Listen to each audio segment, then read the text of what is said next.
All right, unit circle. You looked at this previously. Um, around our unit circle, we have a total of 360 degrees, or also that's the same as 2 pi when we talk about radians.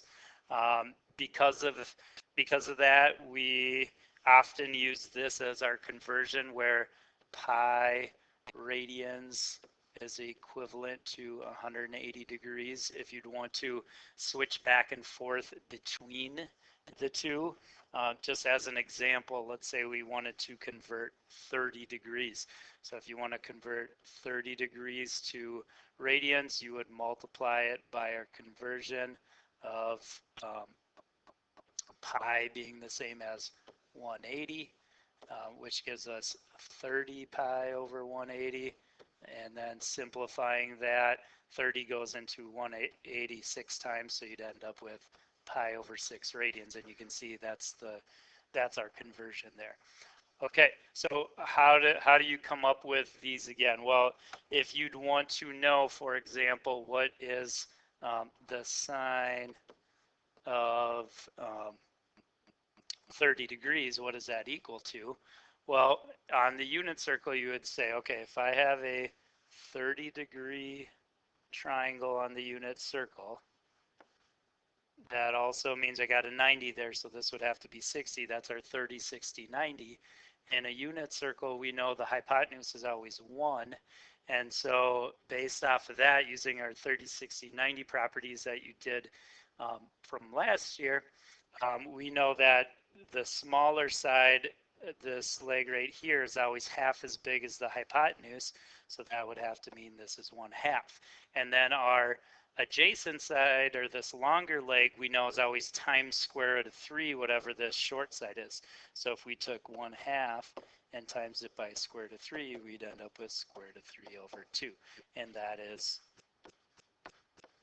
the amount there. So we know 30 degrees then.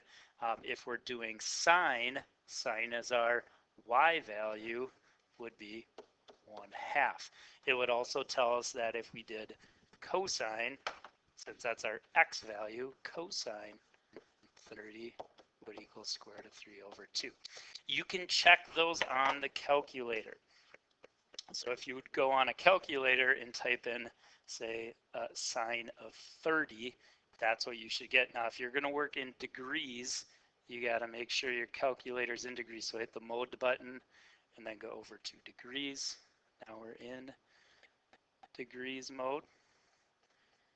And if I hit sine 30 now, you can see that it does give you 0.5 or 1/2. If I do cosine 30, I should get the equivalent of square root of 3 over 2. And just to check that, if I would type in square root 3, close that, divided by 2, you can see that they are the same. Two of those kind of decimal ones that come up a lot in unit circle is you can see that square root of 3 it does come up here, but also square root of 2 over 2 also comes up.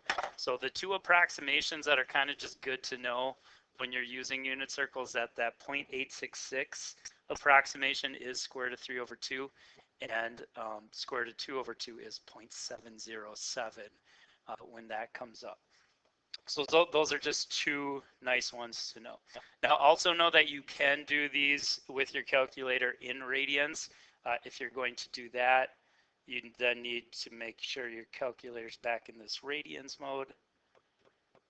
And then if you would type in the same thing, like sine of pi over 6, which is the same as 30 degrees, pi over 6 here. This should also give us 1/2 because that's using the radian equivalent here. 30 degrees is the same as pi over 6, the radian equivalent. Okay, so find the exact values. These are then just going in the calculator and typing them in. We do want to be in radian mode here, and we already are, so cosine pi is over here on the right side over 4.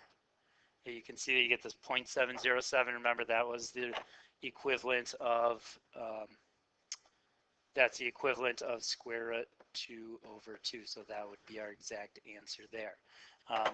If you do this next one, sine of negative 2, 2 pi over 3, we get this. Now, what that means, if you have a negative angle, remember on our unit circle, anytime it's negative, what we're talking about with an angle is you're traveling the other way. So angles increase here. You can see our angles here. They increase going counterclockwise.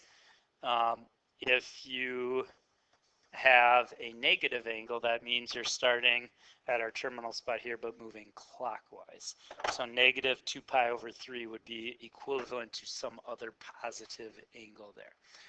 But what we got on our calculator here was that the answer comes out to be negative 0.866, which, remember, that's our equivalent of negative square root 3 over 2.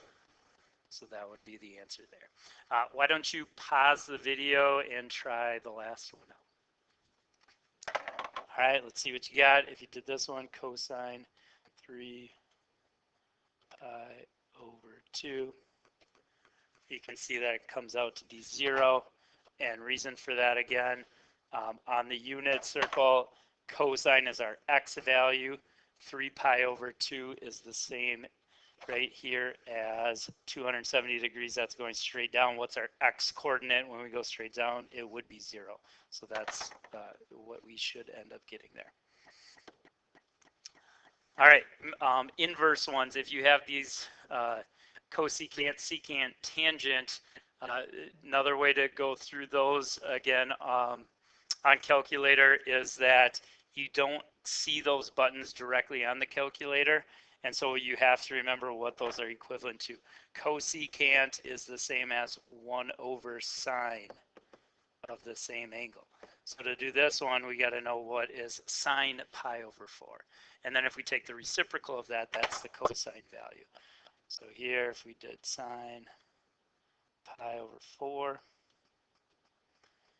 we're going to see that that's square root of 2 over 2. So this would be equal to 1 over square root 2 over 2. What would the reciprocal of that? Remember, to do reciprocal then, you could multiply by the reciprocal. So we'd multiply both numerator and denominator by the same thing.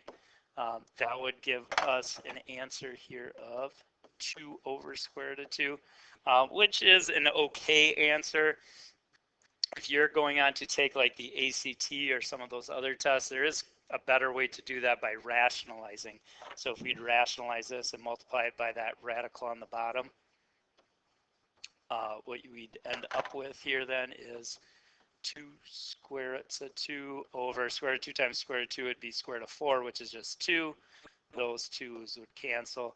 And so the nice way of writing this answer would be that cosecant of this is just equal to square root of 2. Just to check that on the calculator very quickly here, if you do 1 over this, so the reciprocal, it would be that. And if I type in square root 2, I should get the exact same answer, and I do. Okay. Why don't you pause the video and try the secant one and see what you get. All right, let's check it out. Remember, secant's the same as 1 over cosine 3 pi over 2.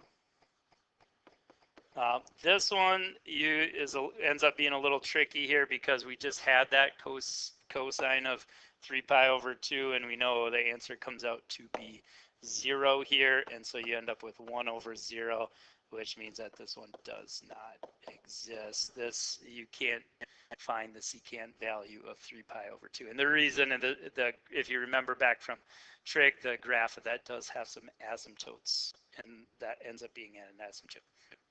All right, last one, tangent. Tangent you can do on the calculator here.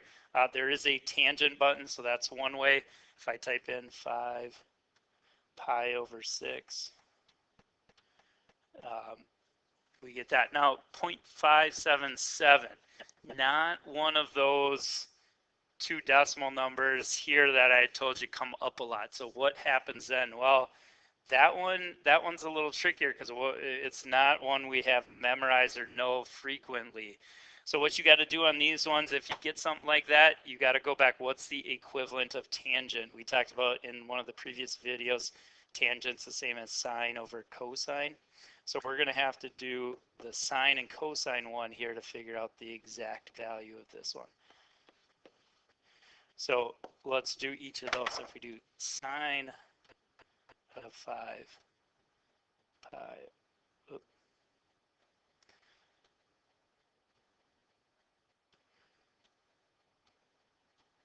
so if we do sine of this one, we see that it's 1/2. If we do the cosine value of the same one,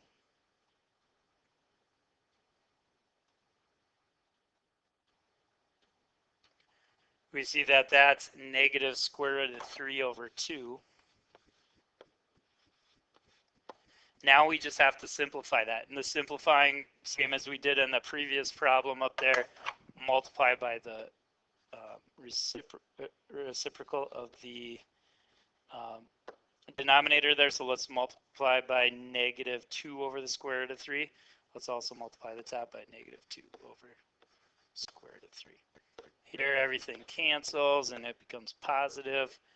On the top there, if you multiply those two together, we could cancel out those 2's. So we end up that the answer is going to be negative 1 over square root of 3, which is an okay answer. Again, if you want to rationalize that, it would come out that it's negative square root of 3 over 3. Either of those two answers are exact.